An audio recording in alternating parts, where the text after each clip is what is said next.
Hello friends, welcome to Gardening with Creekside. I am Jenny here with my beloved on yet another windy day. Yes. Because we can't do the front porch chats without the wind, can we? No, it's been a windy spring. It has, and obviously we're not on the front porch, we're on the back porch because the back porch is a little bit more protected from the wind, and this is not the first time we've done the video. This is take number 2 because the first one, it was no good. So we're doing it again a couple hours later, hoping that the wind had calmed down some. Yeah, it's going to be windy for some time. Yeah, so we'll be all right. Pardon the wind interference. There's just nothing we can do about that. But here we go. It is, and there goes a balloon. There's a helium balloon. Look at that helium balloon. Hey. There just went a star helium balloon through the sky. I was like, what is that? Anyway, real life here. So we're going to do our front porch chat, back porch chat today.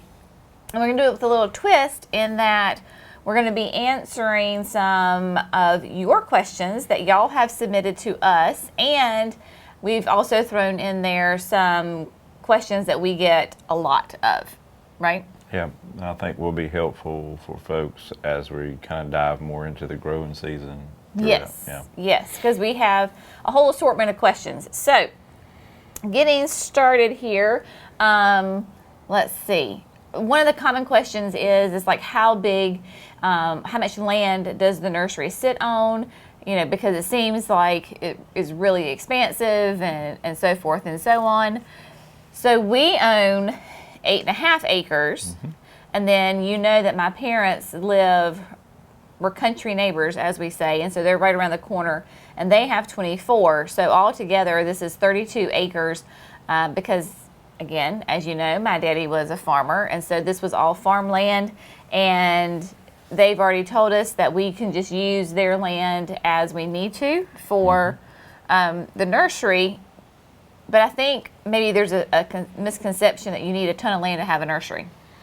Yeah, right. So, I mean, the nursery, the garden center area down there is on a plot that's 5.5 acres. Yeah. Then there's a little section up there, it's about 3 acres where the bigger greenhouses that you've seen us put together over the last couple of years. There's just a lot of there's a lot of plant material down there in that nursery section, and it's a more so than what people think, especially when you first pull up. Right. Yeah. Right, because we can pack a lot of plants into. Yeah. There's a lot of plant material, but you don't, like all that 8.5 acres, 5 acres, whatever, is not fully devoted solely to the nursery. No, I mean, we don't want it to be. I mean, when you pull in, you can kind of see the trees and everything kind of surrounds us. We have plant material in the pines. That's kind of an area, but sometimes when you stop and you think about it, we have a lot of plant material out there. Oh, yeah. I mean, it's a significant amount compared to some of the big box stores and some of the garden centers here locally.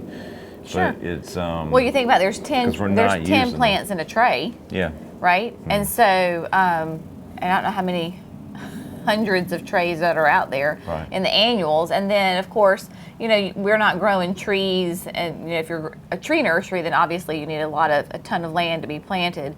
But you can grow a lot of plants per square foot in a small way. I mean, that's why, like, we did geraniums for a long time, and then we just said, it wasn't the most.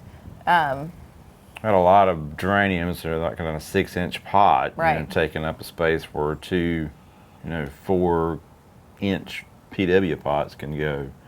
And it's just we could earn double the money on the PW. You have to be really careful about your greenhouse space. We learned that early on, knowing that we only had 2 small ones. Now, we have larger spaces and larger outdoor growing space, but we learned very quickly that we needed to count that square footage and think about what we were doing. Well, yeah, because y'all saw the greenhouses, and every possible inch that could hold a plant, we had a plant in there. So yeah.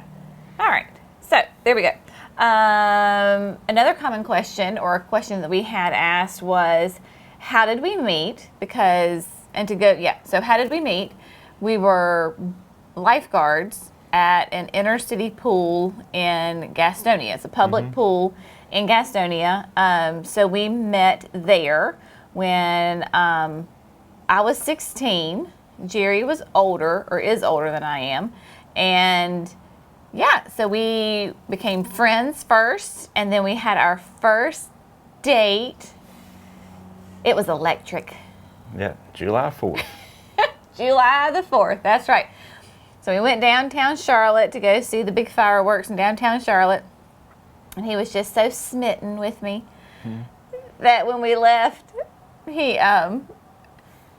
we're country folks, clearly, and we've been in the big city, and this is just a joke. But when we left the parking lot from watching the fireworks, I'll never forget, he turned down a one-way street the wrong way. Yep. But there weren't any there were no cars. There no were big no deal. We oncoming didn't cars. really know about it until after we turned down the right street. And I think we just went down a one-way street. The wrong way. We were just so excited, and Yeah. No, we were friends right out from the start, and just became friends out there on the pool deck. And it's just Working there was very much a bonding yes, experience. Yeah. It was not a cush job at all. No, it was not. It was a real lifeguard job, and we actually pulled people out of the water. And we still have great friends from those days. People safe from other things, because it was an adventure. It was. And we did that for several years. We did, and yeah. You had worked there. I think it was years, a year or two, maybe. But you had worked there before I had. Yes. And then my first year there is when we met, and then I worked there for a couple more years until college, things like that. Anyway, and then another question was, how long have we been married? So we got married June the 24th of 2000. So we are looking at celebrating 21 years of marriage this next month.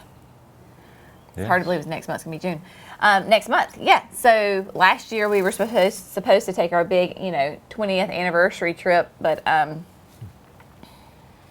we're going to wait. Thanks to COVID. We were going to go out west, but yeah, it's all good. It is all good. One of these days. One day. Okay, so kind of moving away for some personal things here to talking about, we have all this land and we have all these plants. We get this question all the time, like on social media, here at the nursery. I heard somebody asking Jerry this yesterday, is how do we keep deer from eating our plants? And honestly, we don't have any issues with deer eating our plants. We have deer because we see their prints, their little hoof marks, and Jerry sees them, especially more in the wintertime. Yeah. Well, because you're out at night. Yeah, out at night. That's the only reason. I haven't seen them in a while, though. No, but we do see We have seen them. their footprints. Yeah. But we think that is because, again, we are in the country. We've got lots of native land around us. We're not overcrowded. We're not overpopulated with people, and the deer are not overpopulated. No, they're not. You have hunting practices still because we're out in the county. You have their own natural predators like coyotes that take care of the population. So those are the reason as to why these neighborhoods have the issue. We've spoken about this before, I think, in a video, but they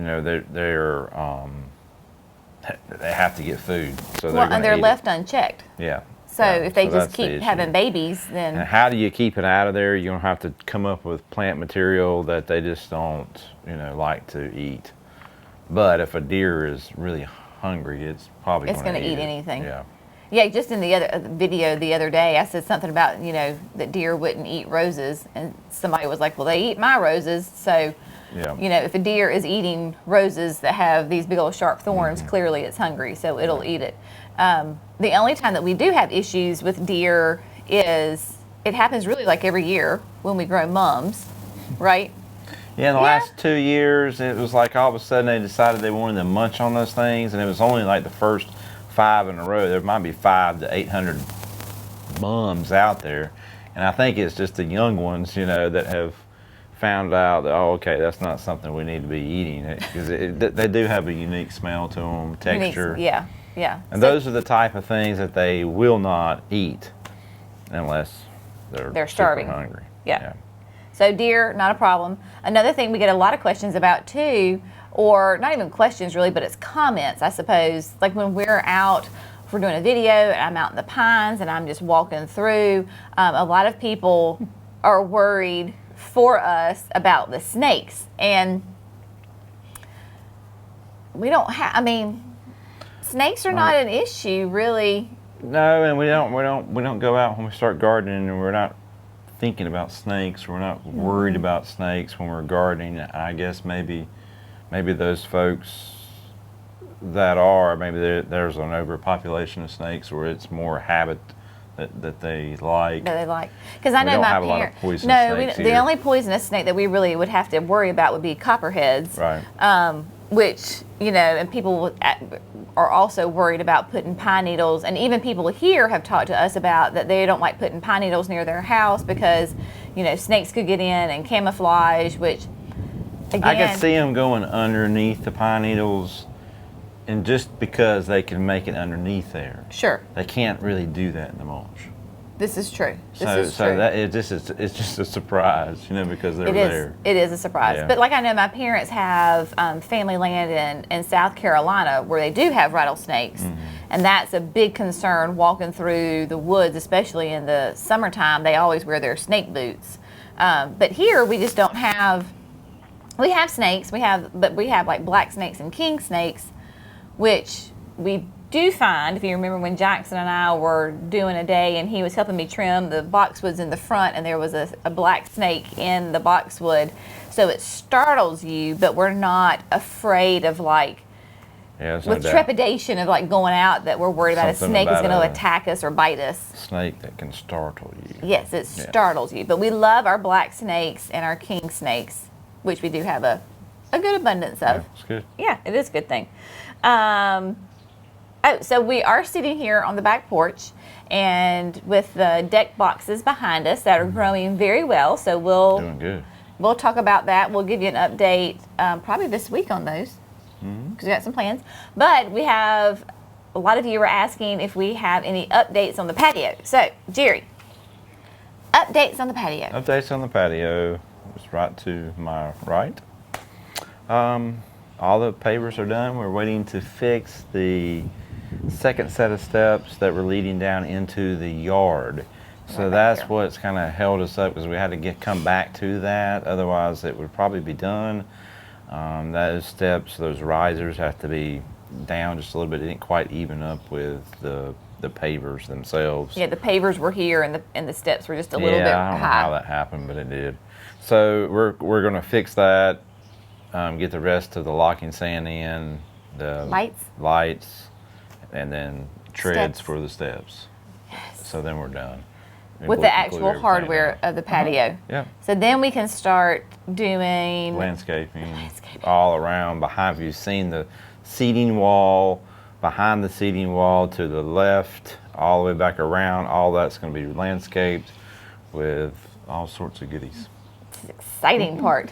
That's what I'm looking forward to. Yes. And get, because I have 2 David Alston roses that are climbers that will go on the arch. So they're currently growing in a pot quite well. They're very happy and they're getting tall. Mm-hmm. So we need to get them as soon as we can, into the ground.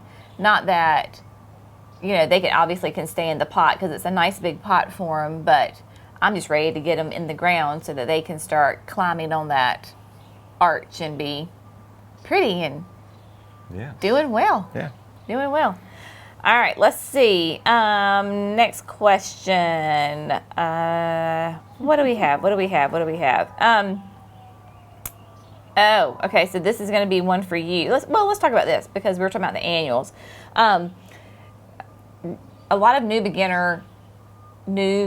beginning gardeners were asking, and this is a common question, of how do you fertilize your annuals? How do you fertilize plants? And we really can do a whole video on fertilizing because we could do annuals and all the shrubs and trees and different kinds. But so behind us obviously are those boxes, and they're just chock full of annuals.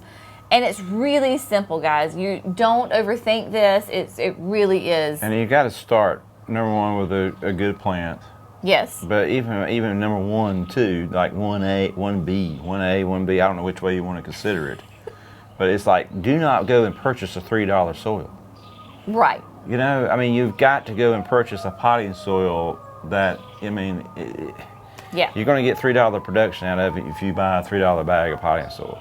Right. So because it's not going to allow for your nutrients to work, which we're going to talk about. Right. As far as helping you with your fertilizer and learning how to do that, and you can learn how to do that, and you can know how to do it. But if you go and purchase a $3 bag of soil, right, it's all out the window. Cheaper is not always better. Cheaper is rarely better. But it would be like, so think about your soil that your annuals are growing in. So of course we do use potting soil with our annuals because when they are in a container, a hanging basket, a pot, a garden box like this, it's not what we're really talking about, like in your native soil, but it would be like the soil to the plant is very much like it's food. So imagine if you ate fast food for 3 meals, like every time you put food in your mouth, it came from a fast food restaurant. Pretty soon you're going to feel yucky and sick and not very healthy and living your best life, as opposed to having a nice, really healthy, balanced diet. You're going to do great. So that's the same thing with your annuals. In addition to that, you do fertilize them because your annuals, like their main job in life is to produce flowers and colors and textures for one season, and then they're done. So we use the Proven Winners water-soluble fertilizer, but it truly, like with any water-soluble fertilizer, you just follow directions on the container. Most of them are 1 scoop per 1 gallon of water. Mix it up in your watering jug. I know most outdoor watering jugs are like 2 gallons, so you do 2 scoops, you fill it all the way up, and then you just water like normal. There's nothing special to it. You just act like you're going to be watering it like you do every other day of the week. And then you want to do that. They say, and I'm right there too, right? I start out the season strong once a week. And then by August, it may be like once every 3 or 4 weeks.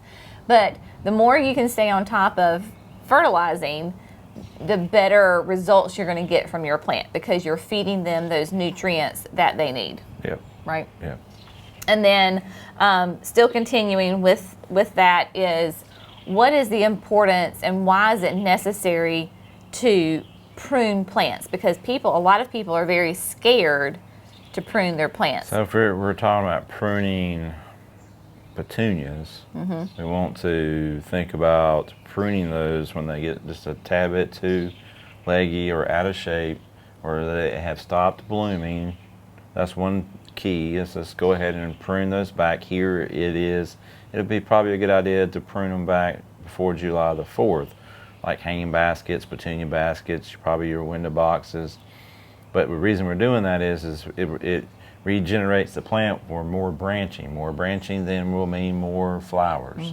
And using the appropriate fertilizer that Janine was talking about, the Proven Winner one is specifically formulated to allow for more branching. You know, and then that's the big key thing there. As far as there's other things in that fertilizer that are important, but the pruning, then if you're thinking about, now you can get into trouble, you know, you start going and pruning a gardenia bush before it blooms, so you can get into trouble, you know, but like some things, like we've learned, there's a plant from Southern Living Collection, Sunshine Ligustrum, it likes to be pruned on. It keeps it nice and thick, and it helps produce more leaves, just keeps the plant in shape. You'll read on tags, Sprinter boxwood from Proven Winners, 2 to 4 feet. We like to say it is easily maintained at 2 to 4 feet. So you got to go out there and prune it to keep it at that. I mean, a plant's going to continue to grow if you never go and prune it once a year at least. Right. So pruning is beneficial for the plant. I mean, there's only maybe for your space, you know. Yeah, there's maybe like a handful of plants that I could name that you would never want to prune. Yeah. I mean, yeah, and like encore azaleas, if you can let them go in the space where they are, that's one. I would say any of those reblooming guys, even the proven winter ones, bloom-a-thons, and that's why it's important to look at your tag and know what the mature size is going to be, and then know your space. So you don't want to put, like Jerry's talking about, an encore azalea that gets 5 feet tall in a space where that you only have 3 feet or 2 feet, because you're going to be constantly pruning and cutting it back because it's going to be too big for your space. It'll be hard to maintain at the 3 foot mark. Right. And then you sacrifice all your blooms. Yeah. So then what's the point? Yeah, so, it's not going to bloom. Right. So make sure you look at your tag or talk to your nursery people, and to make sure that you're buying the right size plant for your space. Because I know when people come out here, we're like, well, how big is this bed? Like, how long is it? How wide is it? Because space matters, and we're getting off on a tangent. But anyway, pruning is very important. It's easy to do around here. It's like, oh, squirrel. Oh, yeah. We can chase squirrels around here, right? Yep. Yeah. Yep. Jerry, not so much as me. But anyway. Okay, so with that, some more horticultural questions here. What's the best way for the homeowner to control aphids? Because for us, aphids are not a question of, are you going to get aphids? The question is, when you do get aphids, how do you combat them? Because aphids, maybe you're not aware, are those little tiny, they're little soft-bodied insects that like to suck on especially on the new tender growth of a plant. And so they suck on it, and when they suck out of the plant, and then they're injecting their That's a lot of times whatever. where you'll get a virus from, is from those guys. Right. And other chibi. So maybe you'll first notice that a lot of times they'll be green. So petunias, calibrachoas, roses, there's a lot of plants that are susceptible to aphids. And so a lot of times when I'll first see them, like I saw some on my roses, I didn't see the aphids themselves. I saw these little white flecks. So the little white flecks are their exoskeleton. Just simply means they shed their skin as they're growing. So sometimes you'll see these little white flakes, and then when you look closer up on the top of the stem, you'll see these little, most of the time they're green. They can be brown, little soft-bodied insects. So tons of colors. So you, as the grower here at Creekside, what are some of the best practices for the homeowner, both organic, natural way, and maybe a chemical-based way? I think one of the best ways is the natural insects that can kill them. The predatory insects. Yes. So then that's it's just two different thoughts. You're going to use a chemical at the last resort. We're going to probably use it because we have thousands and thousands and thousands of dollars worth of plants, and if we have something that happens or infestation, we're going to go and kill them. Right. So like ladybugs, eat aphids, praying mantises. Yeah. There's they're actually a wasp that Jerry used a couple of years ago in the greenhouse. You can search, beneficial insects for aphids, and they'll come up. There's some, right. So in these wasps, just to clarify here, you're thinking, like wasp, like the little microscopic. Yeah, they're little. They came in this little vial, and there was like thousands of them in there, and they're these little. They look like little gnats. Yeah. And he just opened up the vial and put them in there, and then they go and eat them. And you can order those online, Yeah, so that's a great places you can grab those. Or if you're like me and you see a ladybug, you can borrow the ladybug from this plant and take it over to your aphid-infected plant and put it on there. Yeah, so then other things would be the insecticidal soaps, neem oil, all that good stuff. I know neem oils, it will work, it's contact, so you'll have to do that over a 2 or 3 week period to kind of make sure you get all of them. You'll get the ones, the adults, right away, you'll kill them. Then there'll be new ones that hatch, so you'll have to kind of stay on top of it to get rid of them. The neem oil can stain the flower, but if you have an infestation, you just need to take care of it and then deadhead your flowers, and you'll get new flowers after you get rid of the aphids. So then after that would just be a chemical that's rated for killing aphids. So, Yeah, you which can you find can over find the counter at a big box store or one of your local garden centers or something like that. Right, right. Okay, moving on. Clay soil. We've talked about this before. We'll talk about it again because, again, this is something that we get all the time at the nursery. I think you said the first time we filmed this video that you had 2 people back to back. Yeah, well, it happens every day. It seems like we're open, especially when they're planting shrubs. So what we're talking about here are shrubs and trees. So you want to be careful. And they want to buy with a perennial bed and the annual bed. We can go and mix the soil with potting soil, right? But you can't do that with shrubs and trees. You don't want to throw. They want to take the potting soil and throw it in the bottom of the red clay soil, and put that plant on top of it. And then maybe put some soil or put the other soil Potting soil in there. back. I guess that will, kill your plant. Creates the bathtub effect. The water sits in the hole instead of draining through the hole and into the native soil. Right.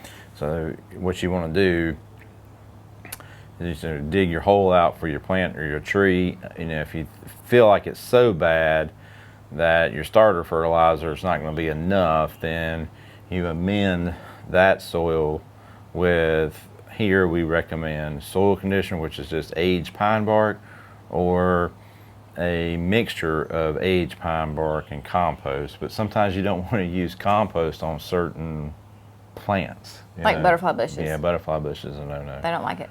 No. But the idea is if you're going to amend your clay soil, that you're amending either the whole bed or you're using a small amount of that amendment with your native soil. You're not going to completely throw out the native soil and just use... 'Cause if you're doing a big perennial bed, you're going to have to amend that really well with lots of...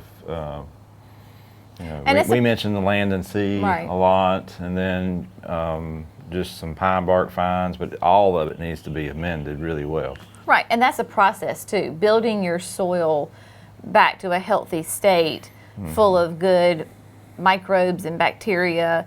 I mean, it is a process. Yeah, so we can go on to the next question. Yeah, it's just a process of trying to fix all that soil with, different, whatever your garden center has. Pine bark fines, some sort of type of bagged compost. Be careful with large quantities of compost. Most of the time, large quantity bulk delivery compost is coming from recycle centers that are taking in food waste product, and if they're not doing it correctly, you're wasting your time. Right, and we've had personal experience with that. It's not good at all. In fact, we used up at the gate bed. We had a whole. We had a whole truckload at the sign bed at the gate to the nursery because we needed to build that up. Anyway, we had to build up the bed. So most of your reputable companies that you'll find, the big ones, the Spomas and Sungrow, and they're all testing and have their mixtures in there where they know what is going in that bagged soil. It's been knocked out. But in that bed, at first it seemed great, but then here in subsequent years, like even just this last winter when I was digging in it, it was really compacted. There was no earthworms. There was no, signs of good life, and the plants were struggling. So we heavily amended it with like the land and sea and Well, this particular one is coming in, and the pH is jacked up to 8.0, so it's really not a hospitable environment for plants to grow. It was really bad for those folks that thought they were growing garden plants. It was turning their veggies orange. Yeah, not good. It's not good. Not good. All right, talking about that, moving on. Because we are in the spring, headed into summer season, hanging baskets are a very popular item right now for a lot of folks to be buying and decorating, putting on their porches and things. So a good popular common question is, how do I keep my hanging basket pretty all season long?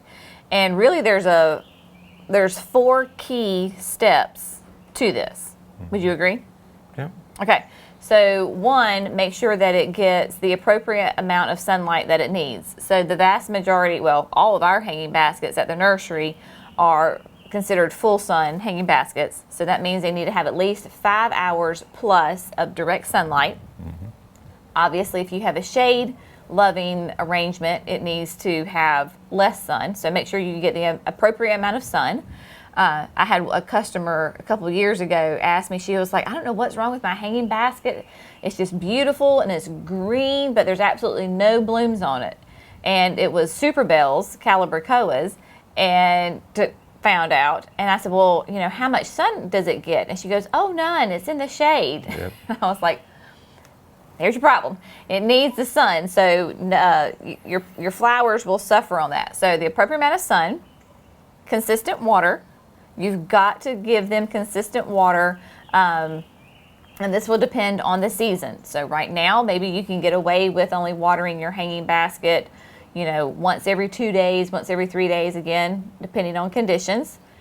I know for us here, later on in the summer, it could be you water them twice a day because it's just so incredibly hot and humid, and the roots are so vigorous and have grown. So yeah, when you're doing that, then that creates the other issue. So then that creates the other issue is that you're leaching out all of the good nutrients out of the soil. So here comes step number 3.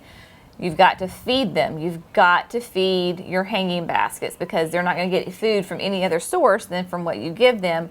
So again, just like you have to be consistent on your watering, you have to be consistent with your fertilizing, whether you're using a slow release or a liquid based, whatever that food is, you've got to feed your flowers, feed your plants, and then 4th, prune.